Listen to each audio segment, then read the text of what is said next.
नमस्कार दोस्तों, आप देख रहे हैं एएसबी बायोलॉजी, जहां पर हम पढ़ाते हैं NCERT line by line, concept से क्लियरिटी तक। हर पॉइंट्स पे हम हर चीज को समझाने की पूरी प्रयास करते हैं। तो चलिए आज की इस क्लास को समझते हैं। और आज का हमारा जो क्लास है वो एंडोप्लाज्मिक रेटिकुलम, यानी कि हम पढ़ेंगे अंतःप्रद्रव्यी जालिका के बारे में। तो इस अंतःप्रद्रव्यी जालिका को शुरू करने से पहले हम यहाँ पर कुछ बातों को जान लेते हैं, जैसे एंडोप्लाज्मिक रेटिकुलम है क्या। तो एंडोप्लाज्मिक रेटिकुलम को हम कहते हैं नेटवर्क ऑफ मेम्ब्रेन, यानी कि अगर हम बात करते हैं तो ये झिल्लियों का एक जाल होता है। ठीक है। दूसरी बात, अगर हम बात करते हैं तो एंडोप्लाज्मिक रेटिकुलम कितने प्रकार के होते हैं। तो एंडोप्लाज्मिक रेटिकुलम मुख्यतः दो प्रकार के होते हैं। एक होता है आपका रफ एंडोप्लाज्मिक रेटिकुलम और दूसरा जो होता है आपका वो स्मूथ एंडोप्लाज्मिक रेटिकुलम होता है।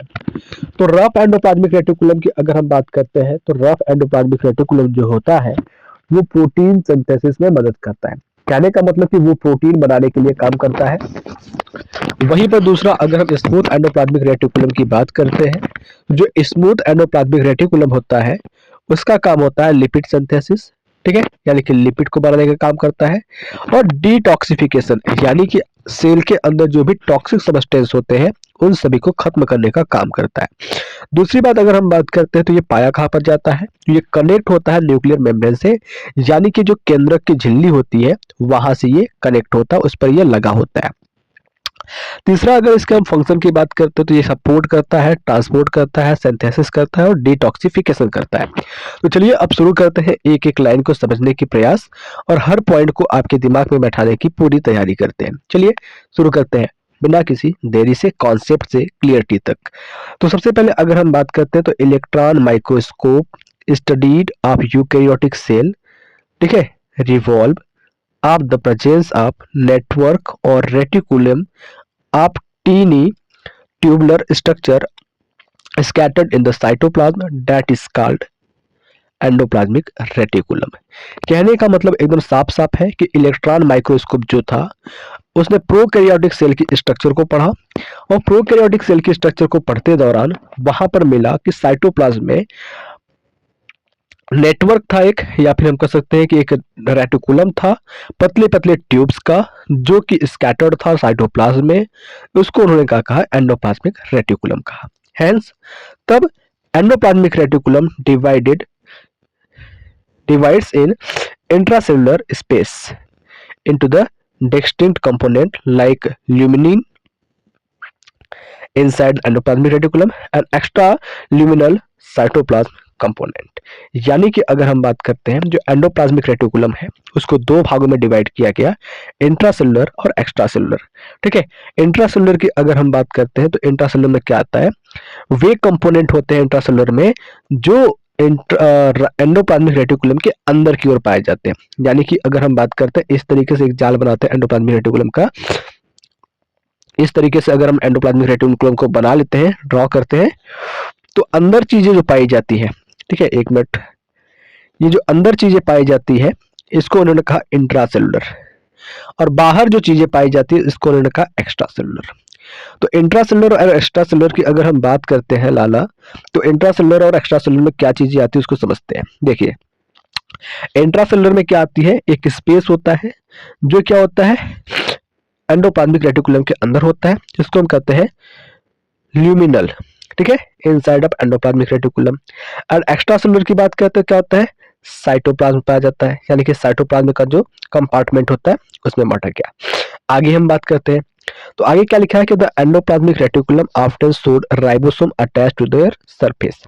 ठीक है, कहने का मतलब ये है कि जो एंडोप्लाज्मिक रेटिकुलम होता है उसके सरफेस पर अगर राइबोसोम पाया जाता है, ठीक है, तो ऐसे एंडोप्लाज्मिक रेटिकुलम को हम रफ एंडोप्लाज्मिक रेटिकुलम कहते हैं। ये बातें साफ साफ लिखी है कि endoplasmic reticulum often showed the ribosome attached to their outer surface, यानी कि जो कुछ ऐसे राइबोसोम होते हैं, कुछ ऐसे एंडोप्लाज्मिक रेटिकुलम होते हैं जिसके आउटर सरफेस पे क्या होता है, राइबोसोम पाए जाते हैं। आप पीजिएगा, थोड़ा सा तबीयत खराब है इसलिए आवाज में दिक्कत हो रही है। आगे बात करते हैं the endoplasmic reticulum bearing ribosome, यानी कि जो एंडोप्लाज्मिक रेटिकुलम होता है राइबोसोम को धारण किया रहता है ऑन द सरफेस, अपने सतह पर, इस कार्ड कहलाता है रफ एंडोप्लाज्मिक रेटिकुलम। तो मैंने साफ साफ आपको शब्दों में बता दिया था पहले ही कि दो राइबोसोम दो प्रकार के होते हैं, एक स्मूथ एंडोप्लाज्मिक रेटिकुलम और दूसरा जो होता है वो रफ एंडोप्लाज्मिक रेटिकुलम होता है। तो मैंने यही बताया, फिर से बता देता हूं कि रफ एंडोप्लाज्मिक रेटिकुलम के सरफेस पर राइबोसोम पाए जाते हैं, जबकि स्मूथ एंडोप्लाज्मिक रेटिकुलम के सरफेस पर कुछ भी नहीं पाया जाता है। चलिए चित्र में देखते हैं और समझते हैं। देखिए हमारे पास यहाँ पर क्या है, एक डायग्राम है, ठीक है, एक डायग्राम है और इस डायग्राम को देखिए, यहाँ पर ये आपका न्यूक्लियर मेम्ब्रेन है, ठीक है, ये क्या है, न्यूक्लियर मेम्ब्रेन है, यानी कि केंद्रक आवरण है। इस केंद्रक आवरण से लगा हुआ ये इस तरीके का जो संरचना दिख रहा है आपको, ठीक है, ये जो संरचना दिख रहा है, ये स्ट्रक्चर जो मैं ड्रा कर रहा हूँ इसके ऊपर, ठीक है, ये आपका एंडोप्लाज्मिक रेटिकुलम है। और इस एंडोप्लाज्मिक रेटिकुलम पर देखेंगे तो क्या है, यहाँ पर कुछ दाने जैसी संरचना पाई जा रही है, ठीक है, यहाँ पर कुछ देखेंगे तो दाने जैसी संरचना पाई जा रही है, यहाँ पर ये सभी क्या है, दाने जैसी संरचना पाई जा रही है। तो ये दाने जैसी संरचना जो होती है इसको राइबोसोम कहते हैं। क्या कहते हैं, राइबोसोम। तो कुछ और एंडोप्लाज्मिक रेटिकुलम पर देखते हैं तो क्या है, ये दाने वाली संरचना क्या है, नहीं पाई जा रही है, एकदम देखो चिकना सरफेस है कि नहीं। तो जो चिकना सरफेस है इसको हम स्मूथ एंडोप्लाज्मिक रेटिकुलम कहते हैं, और जिस पर दाने जैसी संरचना पाई जाती है इसको हम कहते हैं रफ एंडोप्लाज्मिक रेटिकुलम, ठीक है, इसको कहते हैं RER और इसको कहते हैं SER। इतनी बातें क्लियर हो गई। चलिए आगे हम चलते हैं, डायग्राम को समझते हैं।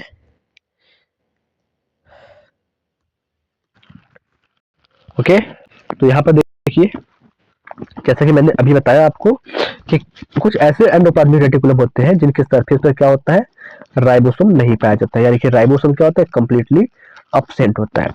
तो लिख सकते हैं, यहाँ पर देखिए क्या लिखा हुआ है, यहाँ पर लिखा हुआ है in the absence of ribosome they appear smooth and called smooth endoplasmic reticulum, यानी कि SER।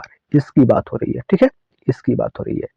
ठीक, आगे बात करते हैं। तो आगे क्या बता रहा है, आगे देखें तो आगे बता रहा है कि rough endoplasmic reticulum frequently observe in the cell activity involve in protein synthesis and secretion, यानी कि रफ एंडोप्लाज्मिक रेटिकुलम के फंक्शन को जब देखा गया, उसकी पता किया गया, तो पता चलता है कि जो रफ एंडोप्लाज्मिक रेटिकुलम है वो भाग ले रहा है, वो काम कर रहा है प्रोटीन सिंथेसिस में और सिक्रेशन में।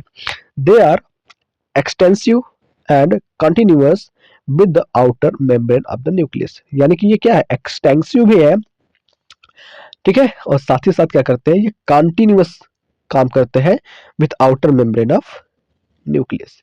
न्यूक्लियस के आउटर मेम्ब्रेन पर ये लगे रहते हैं। न्यूक्लियस, देखिए एक बात मैं यहाँ पर आपको समझाना चाहूंगा, ये न्यूक्लियस है क्या, ये न्यूक्लियस हो गया। न्यूक्लियस के अंदर अगर हम बात करते हैं तो ये क्या हो गया, जेनेटिक मटेरियल DNA हो गया। ये DNA निकलता है सिंगल स्ट्रैंड में RNA के रूप में। यहाँ एंडोप्लाज्मिक रेटिकुलम पे क्या होता है, राइबोसोम लगा होता है। ये राइबोसोम, ठीक है, ये राइबोसोम क्या होता है, RNA पर आता है। ये हमने बना लिया RNA, थोड़ा सा साइज इंक्रीज कर दो, ये RNA बना लिया, ठीक है, ये RNA बना लिया। और इस RNA पे क्या होता है, ये जो राइबोसोम होता है, ये राइबोसोम इस तरीके से लग जाता है, ठीक है, ये राइबोसोम इस तरीके से लग जाता है।